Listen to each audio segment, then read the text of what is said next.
जिल्ह्यात आतापर्यंत 14.2% अधिक पाऊस।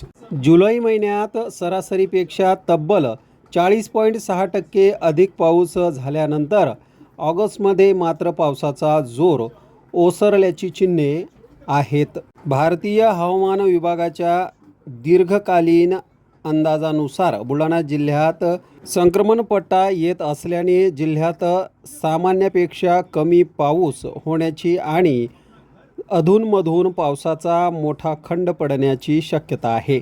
जिल्ह्यात कृषी हवामान केंद्राच्या आकडेवारीनुसार जून महिन्याची सरासरी पर्जन्यमान 139.3 मिलीमीटर असताना प्रत्यक्षात 112.2 मिलीमीटर म्हणजेच 80.5% पाऊस झाला।